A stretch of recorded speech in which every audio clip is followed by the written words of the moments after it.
I'm Marnie, and I've been obsessed with documentaries. And I'm Chrissy. I haven't, but I'm giving it a go. We watch so you don't have to.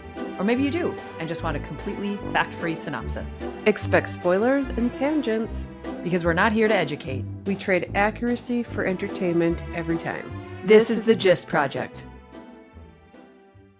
Well, gosh, here we are. Here we are again. Settling down with Moosh over there. Yeah, it's hard to get the fist ratio when you have a loaf-sized body in between you, especially a loaf that isn't getting any less loafy because he refuses to go on walks, as you know. Exactly. Yes. Gosh. So, Moon, we're back together again, and as we always start, tell me a little interesting tidbit about the last time we did this. Well, as you know, I've been gallivanting in Colorado at Red Rocks. Yeah, you sure did. And I took in 2 concerts. Night 1, Sunday, full moon, Brandy Carlisle. God. Not the first time I've seen her, but the first time I've ever been to Red Rocks. And obviously the first time that I would have seen Brandy in Red Rocks. So. Well, and I mean, plus full moon. Full moon. It kind of, not that we want to give away the plot line here, but the topic of this podcast comes to mind. Exactly. Orgasmic for you, right? Totally. Brandy plus full moon plus Red Rocks equals tumescence. That's exactly what it equals. Okay, so that was night 1. Night 1. Hard to beat. Hard to beat, but night 2 was really fun. Yeah. That was medium build and Rainbow Kitten Surprise. So I had seen these groups together in Wade Park in our little concert area in central Minnesota at the Ledge. A fun spot, but man, I really, really enjoyed them. Yeah. And so we ended up taking my sister's tickets because she couldn't make it there. This would have been her first time to Red Rocks. So she got row 5. And so we were so close. And I made friends with Dex, and I'm sure he's going to be watching soon. So obviously, hey Dex. Yeah. Saw the pictures. You look amazing. I know. I feel like we're best friends, but not really because I don't know how to use Instagram. Well, he taught you, I thought. No, he just took my phone and made sure that I could follow him. Okay. I'm sure I'm boring. He posts really fun things. Yeah. It looks like he knows what he's doing. Well, it's no different than when our parents hand us their device. Exactly. Except mine, one of them, who will remain unnamed, will insist on actually doing it. And then I have to step by step tell this person what to do so that they learn it themselves. And I'm like, oh my God, I don't have time for this. So that's how Dex felt.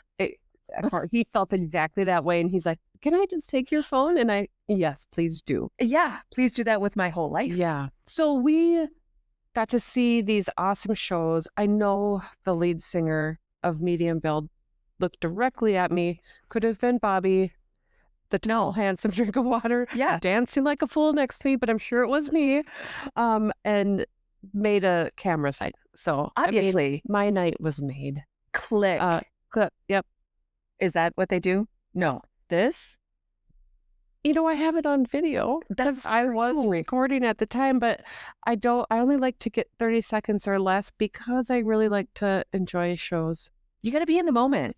Thank you. Yeah. And you were in the moment with Dex and Bobby. Bob was there somewhere. Sometimes he was there, sometimes he wasn't. You know him. He's all over the place. So. He's making his rounds. I'm so happy that you were able to do that. Yeah. Like get away because it was awesome. Your weekends are typically pretty consumed. You bet. You bet.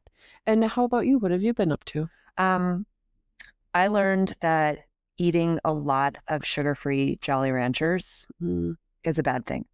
What happened?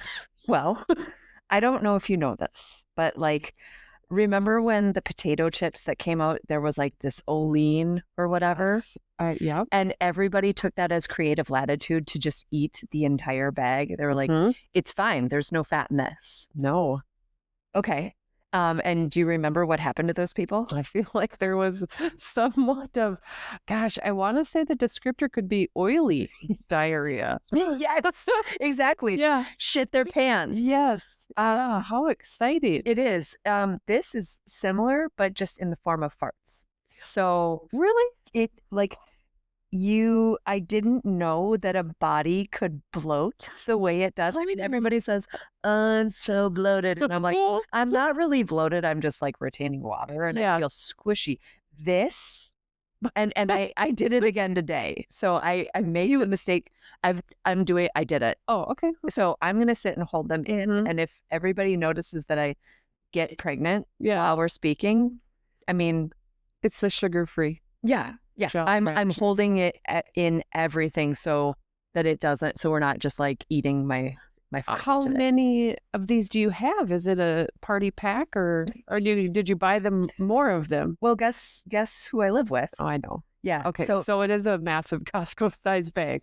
Exactly. It's like, I don't need just one bag. Let's get 3. Yes. Even if we don't know the consequences or whether or not we're going to like it, we need 3. Yeah. So the problem is that the bag was opened, and this was like last week or right after our episode. Mm-hmm.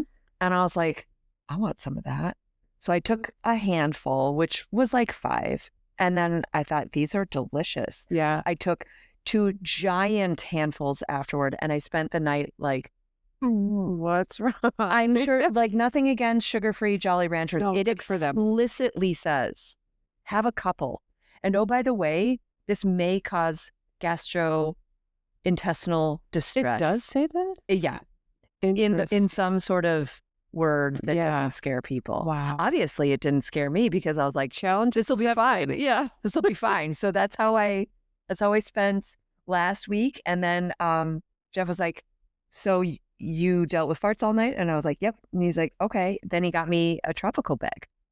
So today is tropical. There we go. Tropical farts, sponsored by Sugar-Free Jolly Ranchers. Wonderful. Hopefully they smell like that. I mean, between your episode or your weekend spent watching your wonderful concerts and me eating my feelings. Yeah.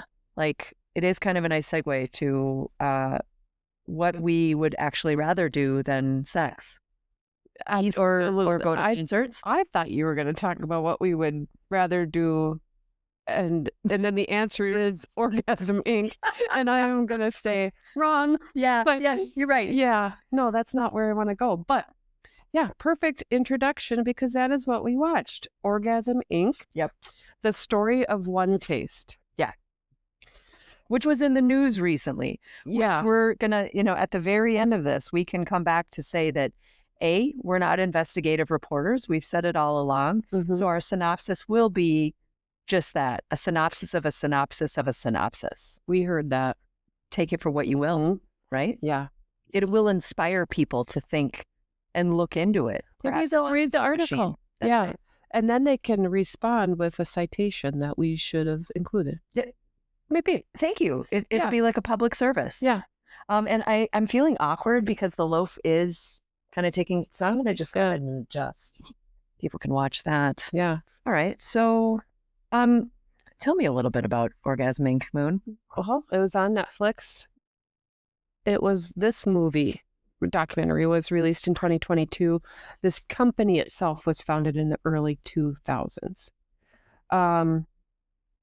First impressions. Yep. Okay. Again, this is when this is one of my favorite parts, Moon, because it's like we're either not seeing the same thing or we see the same thing and have different thoughts, but love each other's thoughts. So, okay. So tell me, and Madison, maybe someday if we're big enough, like she can show your picture. Put the tile up. Yeah. Because I didn't put one in here. Yeah. This was a picture of black and white. I feel like it was black and white. Yep. Or grayscale, but of a typical of a woman in what I think people think an orgasm might look like. And I wrote next to my first impression, eye roll, because you're right. It's not happening, but that typical depiction of a woman having an orgasm. Yeah. And then I thought, again, this is not something I'd ever heard of. So I'm like, maybe this is a sex toy party thing. Have you ever been to one of those? No. You've heard of them. I've heard of them. It's like Pampered Chef with vibrators. Yeah. Yeah. So I thought maybe that's what OneTaste was. It's a great question. I kind of knew a little bit about OneTaste. So Okay. when I looked at it though, I when it said Orgasm Inc, I was like, all right, I'm interested. Yeah. What I saw though on the tile was when you are asked the question, there's a term for it. It starts with an R, but you're looking at some squiggly line and you're like, is that a candlestick or two faces? Oh, yeah. Rasha Shasha? Yes. Roresh. Roresh? Somebody else can tell us. And I feel Yes. like I may have referenced this in another You episode certainly did. because you did an ink blot. There's like an ink blot thing, and then there's this crazy wavy line. So when I looked at it, I thought it looked like hourglass or a face, two men or a candlestick. And but then I'm watching with Jeff, and he's like, this reminds me of The Butterfly Effect, which apparently is a horror movie. So neither of us looked at this and were inspired and thought like, yeah, holy shit, I'm going to get turned on. Well, let's join. You watched it with Jeff and I did not. You're right. I chose not to watch this with Bobby on purpose. Title alone is like, we cannot. Yeah. He's going to have his hand migrating to my zone. And yeah, well, guess what? Guess what I hear all the time now? You want to own? Stop. And the answer is the same every single time. Oh, wow. I sure don't. No, I sure don't. I'll let you know. Oh, gosh. Well, let's get into it. Okay. So the brief synopsis here is this is a documentary about OneTaste, a company founded by Nicole Nicole. It highlights some of their theories, practices, beliefs, and I would say questionable behaviors. Yeah, I would agree. Nicole's theory is that we have a pleasure deficit disorder and we all crave connection. So that sounds kind of normal. It does. It does. The cure for this is obviously female orgasm, and best demonstrated in front of a live audience. I mean, and that's where we diverge. Is it that part? I mean, that's one of them. Yeah, one of the thousands. Yeah, this costs a lot of money to be part of OneTaste, and there is a payment plan. Thank God. Yeah. Otherwise, how would you hook people who are desperate for human connection to make connection by becoming either, I don't know, robotic? I kept thinking to myself, well, you know what? I'm gonna give away a spoiler here. Do it. Yeah. Yeah. Everybody should see this. I mean, what's in it for the guys? I think if you see some of those guys, maybe just touching labia and the clitoris might be. That's enough? I don't know. What are they? I think they have to use both hands. There's nothing they can do for themselves. Gloved hands. You're right. Yeah. Gloved hands. Mm-hmm. Okay. So you're right on the brief synopsis. Yeah. I'm going to throw in a couple of observations with these brief synopsis. Yeah. From a cinematic perspective, it was, there were a lot of bouquets, random bouquets that people picked up from grocery stores. Cool. And I don't think it was like, Rowan. I don't think he was like, you know what, I'm going to bring in this bouquet. Cool. I think it was the producers going, put this here. Was he in a bedroom too? Yeah. A lot of them were. A lot. Well, I mean, I guess, yeah, you're right. It was about Orgasm Inc. Yeah. Yep. But weird that they were all in a bedroom. So I feel like it kind of started with Nicole, who we can get into her backstory, which is long and torrid, I would say. Yeah. Right? This woman came from some seeking behavior. Yeah. Which, no judgment. However, she kind of found her niche and ended up becoming super popular by a TED Talk. Yes. Yeah. Which now when you think about this formulaically, take like kind of topic that is a little on edge, what everybody doesn't hate, and make it viral. Yeah. Like, or make it available to everybody. So she essentially talked about what everybody kind of assumed to be true in like a crazy new way. Like when you're talking about female orgasm, wow, nobody's explored this. But they did say she brought in elements of different kind of religions and Yes. practices and theories out there, I guess. Yeah. In the end, I just felt like, oh, she's a predator. Like, Yeah. And cult leader. yes. Yeah. Cult. And I looking back at the documentary, they didn't necessarily paint it as a cult, but that No. was what I look at from my uneducated view of everybody was kind of forced to behave, act, and I don't know, get in line. I'll say we have a slightly educated view because we did watch The Cult of American Apparel. You're right. And they did use the word cult in there. You're right. So if we go from that standpoint, Yeah. and they lived in like a commune, and these people lived, like 15 to 40 of them lived in this warehouse. Yeah. With like beds all over in one room. How would you sleep? I would not. I would not. Right. Number one, I have terrible polyps in my sinuses, so nobody would be sleeping. I would be snoring. Okay. But yeah, I have a real problem. With that many noises, can you imagine that many noises?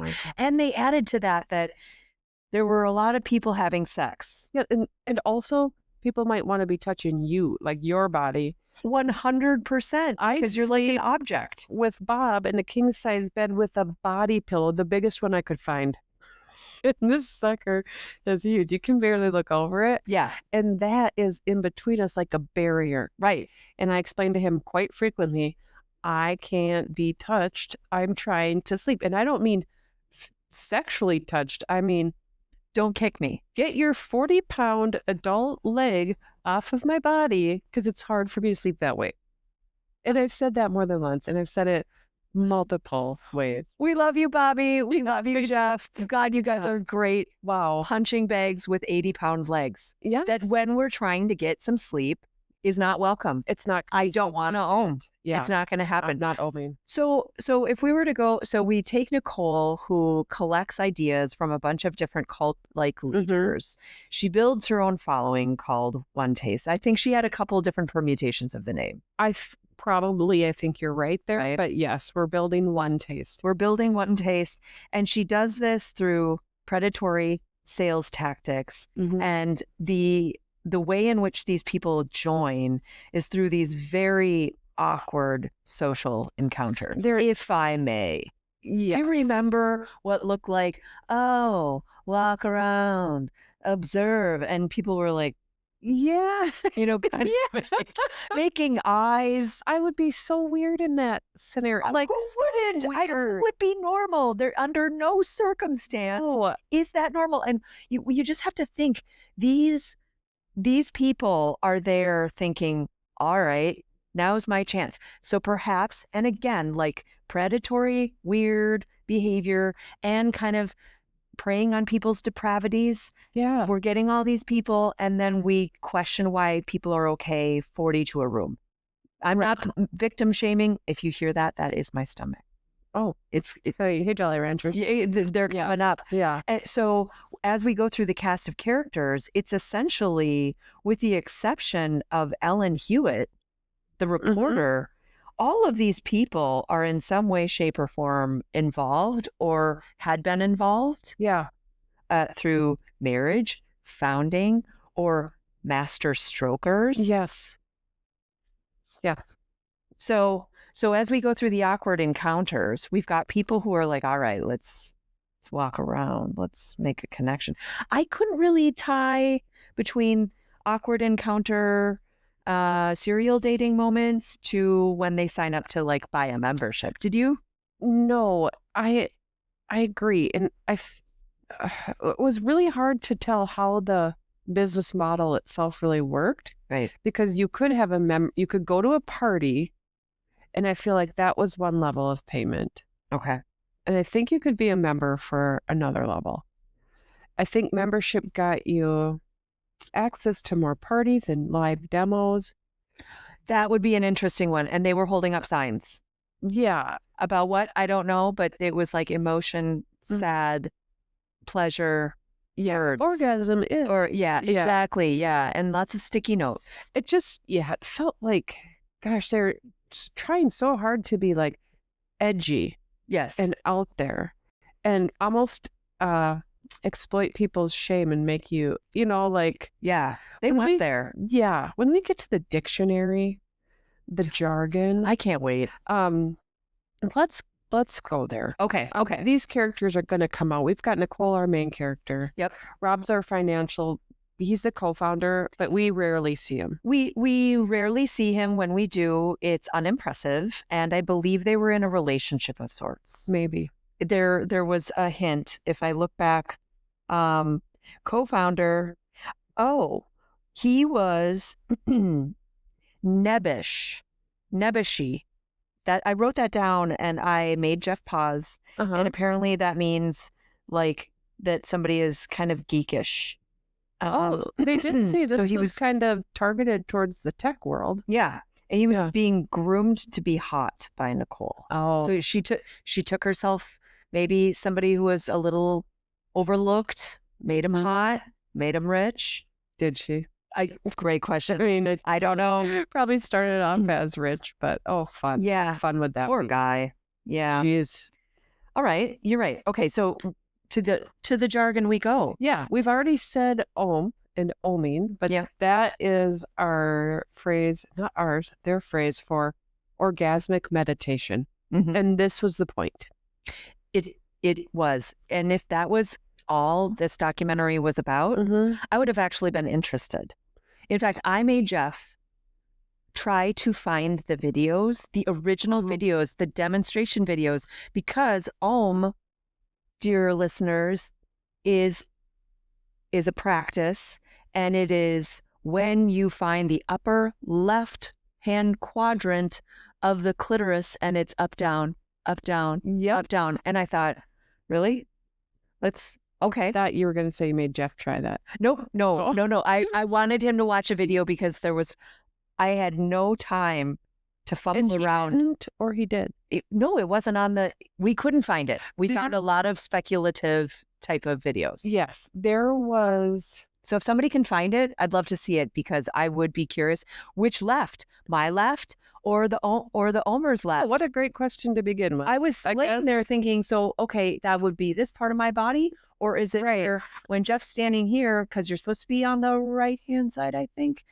This is where I lose track. Yeah. But his left? Who knows? That's a great question. Okay. We have a demo, and that's when a woman who has an orgasm for more than 1 hour. And in front of other people. I just have a really, really, really hard time. No one does that thought. for an whour. No. What's the actual point? I don't know. Isn't one enough? And an hour long, that's a lot of time. That we could be doing so much more. What would you do in an hour instead of having an orgasm for an hour? You just get 1 hour right now. I would be listening to a podcast, doing a puzzle simultaneously. Yeah. 2 things. Yeah. What would be in your mug? I'd probably be having water, or sometimes I put like non-alcoholic wine in there. That sounds exciting. Yeah. What would you do with your hour? God, I'd probably sit there and think about things. Yeah. On repeat, which isn't necessarily helpful. Might do a crossword. I might read an article. I might just lay horizontal and find some sort of that'd be a great thing to eat too. Yeah, but not a Jolly Rancher. Right. Those go in pockets. Yeah. You're right. So a demo is an hour, an orgasm for an hour, in which people watch. Mm-hmm. And I cringe. Me too. Me too. It's dumb. For the audience members too. It's a dumb idea. Yes. Where are you watching? And are you staring at her vulva and labia? And what? Seriously. Yeah. A master stroker, good God, is one who induces an orgasm. I happen to love that title though. Master stroker. And let's jump back to Chris. Yep. Who is a master stroker. Yep. He is. And I wrote down bald, not as a bad thing, just it's a descriptor. He teaches BDSM. He was very, very tender with his tools. Did you notice that? Yeah. He took out his bullwhip or whatever it was, and like laid it down like a baby. I love that. I caught that he loves Disneyland. Yep. Yeah. Because he pulled his bullwhip out of a Disneyland bag. 2 things he loves. Yep. And then he became a priest in this movement. That makes me roll my eyes again, but yeah, it's he became a priest, and he was their media guy, who I think at the end, this is where all that raw footage came from, is Chris. That's what I think I saw. Probably. TBD. Somebody watch it again. Yeah, tell us about it. He left the tech industry. I get the sense that he was probably like a dude working at a tech company, probably making decent money, lonely. Yes. Which is horrible and sad, and nobody wants that for that. But I do feel that Chris did say something like this. He wanted to get laid. He said that. You're right. He wanted to get laid. Yep. And I mean, obviously, this would be something that would cutting edge, new thing to try. Yep. What if, right? Yep. Right. And I think for a while, this really did work for him. Maybe those awkward social encounters were fine. Yeah. Because they all felt that way. Yes. Well, even in non-awkward social. Yeah. There was, I'm just going to say, Ken was also a master stroker. I love that they tell us he was 5 feet tall. Very explicitly, it was an unnecessary detail. But we know it now. He was 5 feet tall and a software engineer and a master stroker. And I think he was also referred to as Yoda. Yes. The Yoda of orgasm. I think you're right. Yes. And then you have Rowan. He was handsome. He was so cute. Mm-hmm. He struggled with anxiety. Yeah. That's what I have written. I do too. Was he a master stroker? Are men just master strokers? Or no, I think you have to earn it. Okay, so he's some sort of member here. Yeah. Well, he was a sales guy. He didn't really have the money, right? He didn't have the money, so he joined, financed it, and then it became his job. So that's another element to this story where people join, probably under some sort of the lowest plan. Yep. And then they somehow need to pay, they got to feed the monkey. Yep. So they get a job doing the thing, and then the job almost like hyperimposes over their real job. So he ended up having a sales role. And my observation about Ruan, he kind of reminded me of Prince. Oh, yeah. Yeah. I don't know if that's because we're just so deep in Minnesota culture, but maybe, but very attractive young man who I just thought to myself, you have I'm sorry to hear that you got caught up in all of this. Yeah. Why would you think that you'd need a club to get laid? Exactly. Maybe, I guess he didn't lead with that. That was Chris. No, but his anxiety and true. He did mention. So maybe that's where his shyness, awkwardness, everything stems from why he joined. True. Getting stroked, it just is what it sounds like, I guess. Upper left. We can say clitoris or clitoris, however we want to say it. What is the medical? I wish I could definitively say. Okay. I don't. Okay. We could ask an OBGYN. And then I think it may be from, where do you live? Regional. Right. Oh, clitoris. The clip. We could just call it that too and just feel kind of gross. Yeah. Let's move on to pussy, because that makes me feel that same way as clit. Like, why? But they did it. Pussy and cock. It was on purpose. Yes. Again, I feel like it's almost like strumming that shame string. Yes. And that I think we're pretty programmed. I mean, yeah, it makes me uncomfortable to say pussy and cock. I would agree. But then to bring it out to the open and to be like, this is what we call it. Yeah. I don't know. It almost, that's the point, right? To make you feel terribly uncomfortable? I think so. And then take people who feel uncomfortable anyways. And maybe it was liberating. Sure. There had to have been that would be the theory, right? The liberating angle to it. Because I don't like it. I don't like saying certain words either. And I don't think, look, you and I are far from prudes. We know that. Yeah. It's not like we're afraid to say certain words. It's just there are some words that it's like cheap. It feels cheap. Exactly. Is, I guess, nothing, if people want to say it, fine. Kind of like that hot tua yeah, moment that you're made it, right? offending me. It's No. just really, cheap and crass. And Yeah. I guess I'd rather not say it. Or guess what? I guess I'm just not interested. If you guys want to Yeah. get together and have I wrote down a pop-up shop, Sweet. which never wanted to go to a pop-up shop ever. Anytime I was invited to a pop-up, it was a hard pass. Yeah. So at a pop-up shop with awkward interactions that lead to getting stroked in front of other people, Yeah. not this person. No. Especially when you're throwing around words like pussy. And tumescence, which is a buildup of energy. Yeah. So it is. like they said this. The lips of your pussy are starting to fill. And I am like, honestly, gag me. I thought of you. I thought of you while that was happening. Yes. I mean, take it for however you want to, audience, but I thought of Moon during this. And I actually thought to myself, that's kind of a cool word. Tumescence is fine. Yeah. But the lips of your pussy are starting to fill. Put me on edge. You know what? Yeah. They also used colors. Yeah. Coral. Oh, God. Coral. Pink. Yeah. It's red. like, cool. I know. Wow. Well, are we supposed to be thinking about color? I think okay, even if we were to take this whole, like, let's assume this thing had positive intention at Sure. some point. Okay. Let's just go there for a hot second. I mean, maybe there is some validity to allowing women to simply think about only that. And the color factor is a way to do it. Sure.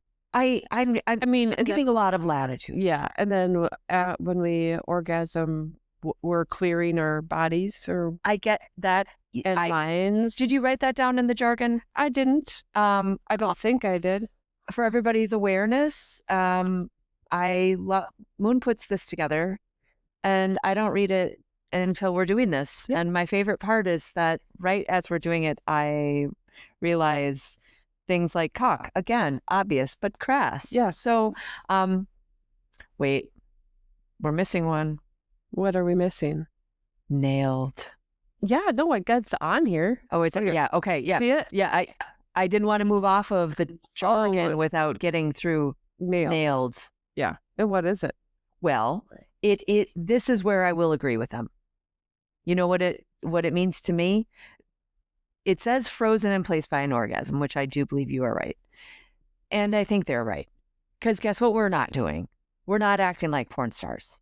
No. Nobody is flailing around. No. Chasing it. It is like, that is the spot and I'm not going to move. Yeah. So I also make a guttural noise, not a yeah, exactly. That and actually bugs me a lot. And you're not looking anywhere. No.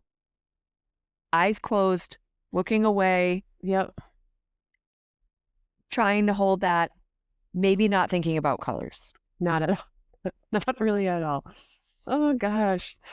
And then they had a term they called killing or a thing they called killing. Yeah. And this was dumb too. I mean, how mean can you get? But this was to verbally abuse people in front of their face and in front of an audience. And this was purposeful to them. Yeah.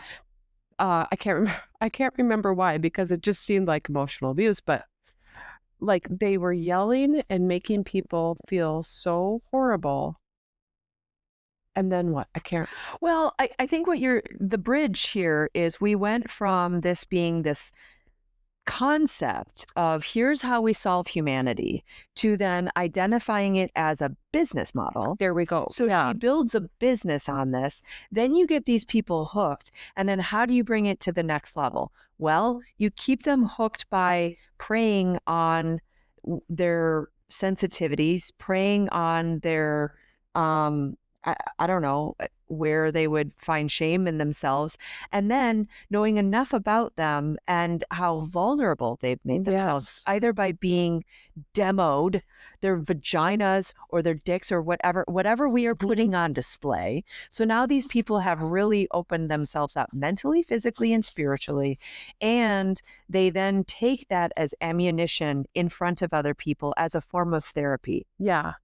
And I feel like Aubrey, she was the timid and shy person. And she explained this really well. What you just said is like Nicole would say, start to yell at her and like, what is it that you really want? Yes. And then deeper and deeper. And then the answers were never right until she got to, I want a demo. Yes. No, that's what Nicole wanted, not what she wanted. Well, I think it was so Aubrey was the one who sat on the bed with the curly hair. Yeah. You're right. But I don't think she was queer. I think, wait. Oh, I'm confusing Elena and Aubrey. Yes, I was too for a second. Okay. Elena is the curly hair. She wanted a baby here. It was Elena then. Okay. Right? Yes. One of them wanted She wanted a baby. Yes. That a third of the way into whatever sort of, what do you really want? Yeah. And then she felt that's what I really want. But that wasn't the right answer. It was to do a demo. Yeah. And to have more orgasms. Oh my gosh. Which in what world? I don't know.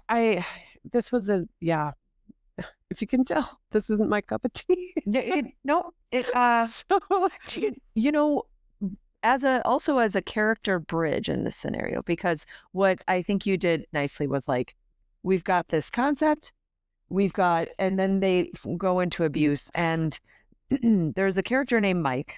Yeah. Yes. And Mike who was brought on as a member. Mm-hmm. He was also a Freemason.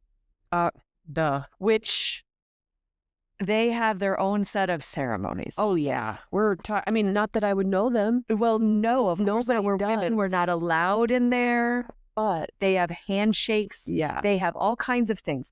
And what he said is that Nicole fancied herself as creating the sexy Illuminati.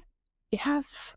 And so there was like this moment or this period of time where, as she was trying to build and grow her business through these membership models, where I wrote down like there was, I don't know, here, this is where you may want some music to cover up me looking, but there was like a Buddha version.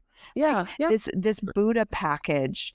And she, I don't know, the lilies or waking up or whatever, Amor Pacifica, doesn't matter. But he was brought on to kind of create more of like this experience, like you would in the Freemason, which was a precursor to one of Nicole's public demonstrations. Yes. Which also involved a snake, if you recall. Yeah, because he came up with some ritual things. Yeah. And then we lead to the Stinson Beach demo. And are we moving into one of the significant events? We are, because it just worked right there. It sure did. It had the snakes. Yeah. Stroking, I wrote batshit crazy. Yeah. I mean, what is actually okay? Do you want to come up and feel her thigh as she's having an hour-long orgasm? Was that offered to the audience? Yes. Oh, and you're right, and people did it. Yes, and they did it, and I am just thinking, didn't he speak tongues or something happened? Something energetic transfer. Believe that? Yes. Okay, it did happen. I mean, I'd really have to look at the notes that I should be referring to before this, and never do. We are flying off of memory, and we've got great memories after watching this show one time. You're right. 2 weeks ago. You're right. So here it is. And I did write down that there was a big dude who decloaked himself. Yeah. And then there was a skinny naked person and a snake. Yes. This makes sense. And that's what they did. Now, Dawn, if you recall, I'm going to go back to your list. Yeah. Don Marys, Nicole's ex-husband. Yeah. He had a lot of neat stuff behind him. Did you notice that? Yeah, he did. Yeah, he looked like kind of a cool character. Yeah, but they didn't talk about their marriage one bit at all. No. But can you picture it? No. Me neither. He laid back. Yeah. He had a Buddha. He had like very cultural, like relics or or doodads from different walks of life, and not in a kitschy or over-indexing way. It was paired with a couple of cactus, which I really It appreciated. seemed like somebody who probably didn't need a title of master stroker because he's like, I got this. Yeah, I Thanks in the for the 70s. instruction, but Right. yeah. I think he has to be a lot older than Nicole. Do you think? Yeah, maybe. Looks like it. Okay. Yeah. Or, shots and needles these days. Right. Keep us young. Or maybe all the orgasms do. I wouldn't know. I'm aging so rapidly. I mean, we could find out. I'm not having demos for hour long. I mean, I have tried to avoid oming as frequent. I mean, what? Well, again, it's offered to me often. Same. And I'm just doing my best to stay away. Yeah. I mean, I got shit to do. Right. Like, I want to eat some food. I want to read this book. No, let's call back American Apparel again. Give us the Hitachi magic wand. Yes. 2 minutes, call it a day. Yeah. I don't need Doesn't even take that long with that master stroker. Good God. That's who we should name the master stroker. Yes, that's who should be charging for membership. Don't get any ideas. Although I think I bought mine on Amazon for like $120. I remember thinking to myself, that's a lot for a vibrator, but it is going strong. Like 15 years later, still have it. Okay, so we didn't see any. I mean, I assume they would probably consider that as we consider cock and pussy cheap uses of language. Yeah. They would consider our Hitachi magic wands, like cutting the system and stopping ourselves of an experience. Of course. That's fine. Yeah. These, again, I'm going to say these employees and members did not really experience a work-life balance that we all strive for.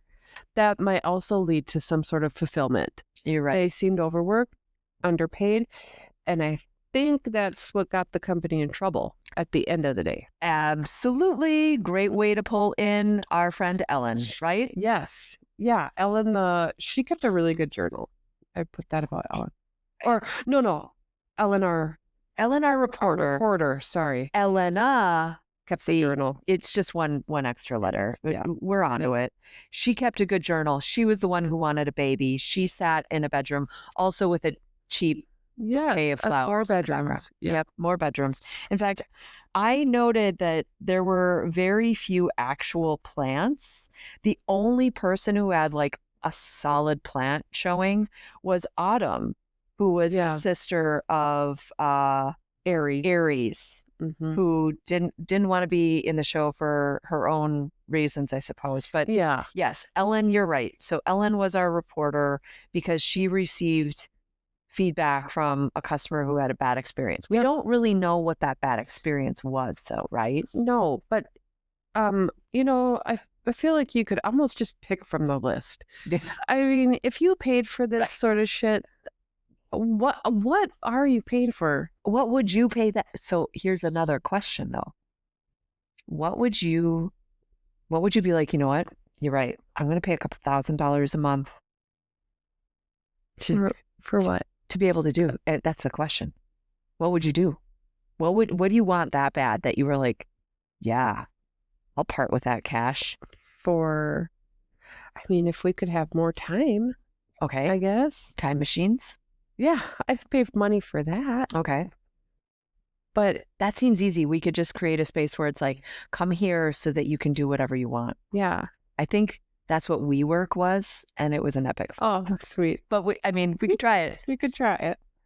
So more time. Something to put on our thoughts. Yeah. Yeah. Do you know right away what you would do? No, I don't. Make me smarter. Well, I'd like that too. But don't you feel like you'd want that organically, right? Yeah. Not to be like, put it in my head, but like, let me have time to learn the experience. Yeah. And I guess that's also called school.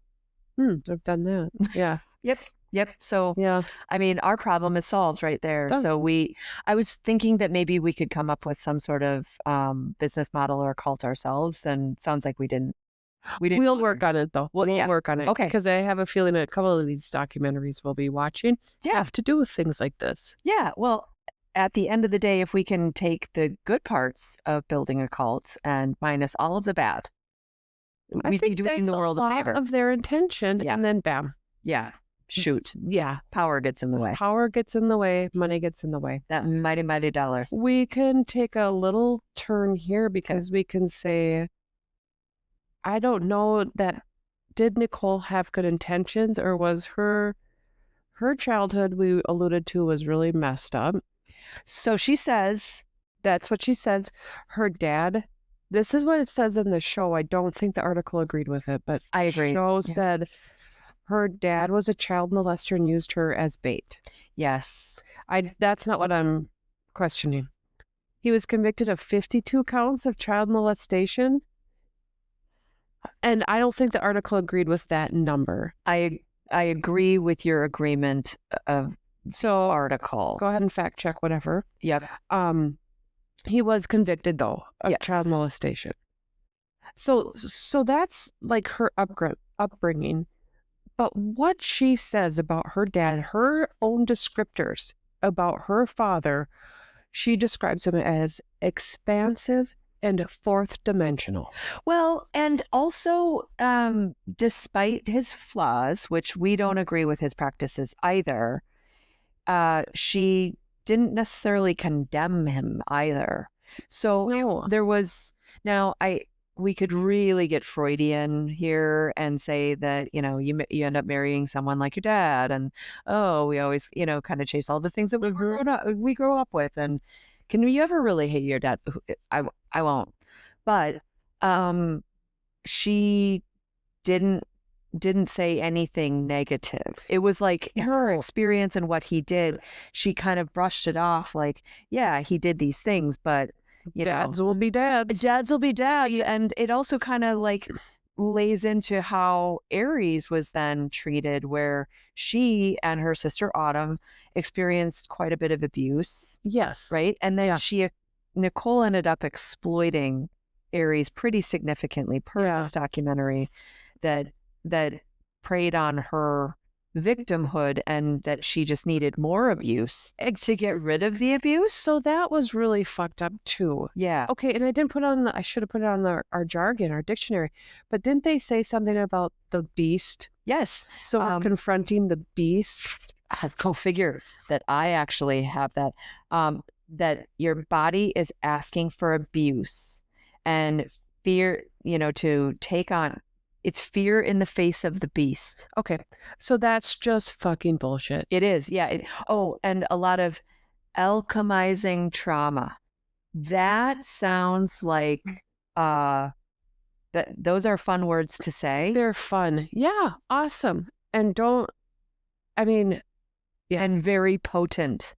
Exactly. Like, with the wrong into alchemizing trauma, you couldn't ask for more cult words to be strung together if you tried. No. And the thing that made me very upset about this were their views on rape. Yeah. And when Nicole had said that the real way to deflect rape is to turn on 100%, because then there's nothing to rape.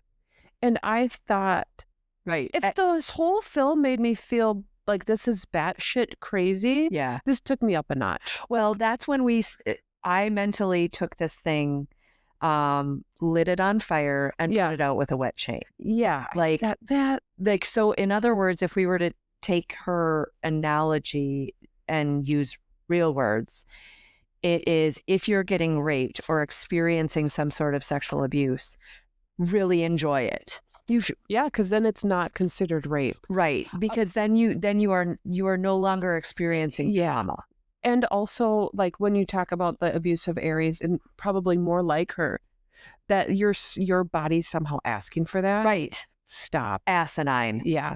So we don't agree with that here. No, not at all. Obviously, and that kind of brings us, this company started off as like edgy, new age, and then it turned into a crazy train Business gone wrong. Business gone wrong. And then they were, let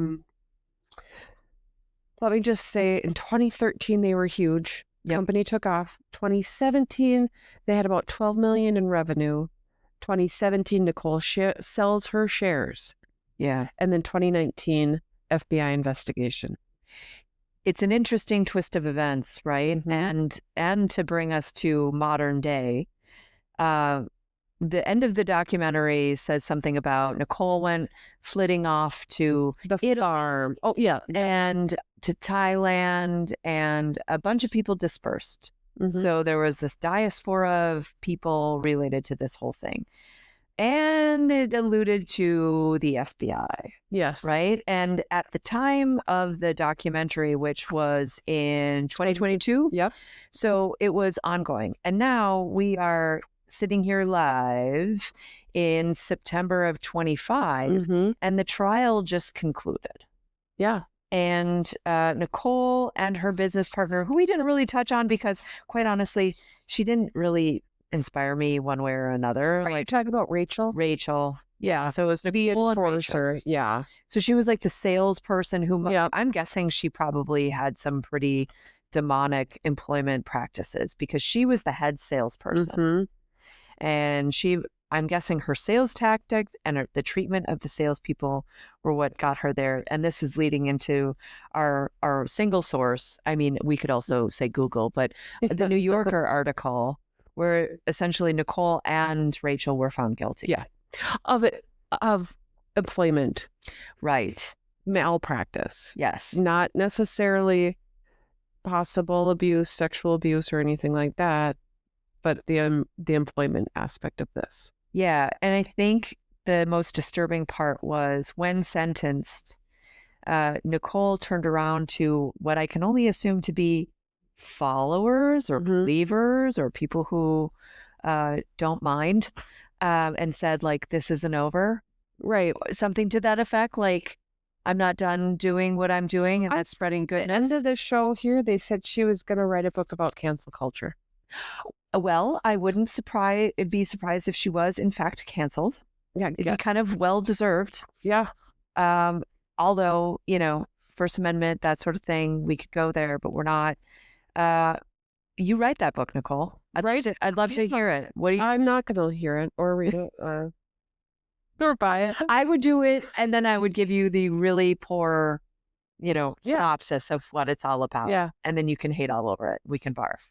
Yeah. We'll barf together. Yeah. So we're not going to go home. We're not going to join a sex cult. No. We're not inspired to do that. We do believe that she was found guilty and deserves it. And but I do have to say it was an entertaining documentary. Absolutely. Right? These are, yeah. I mean, most of the people were able to look back at it with at least a sense of like I can't believe what happened. Right. And nobody died. Nobody died. Yeah. And that's good. On that note, Moon, it's been a delight. It's been wonderful. All right. Yeah. Talk to you later. Yes. Sounds good. Well, there you have it. You may have picked up on a fact or two. Or just convinced yourself you did. Either way, that's the Just Project. Never educational, but always entertaining.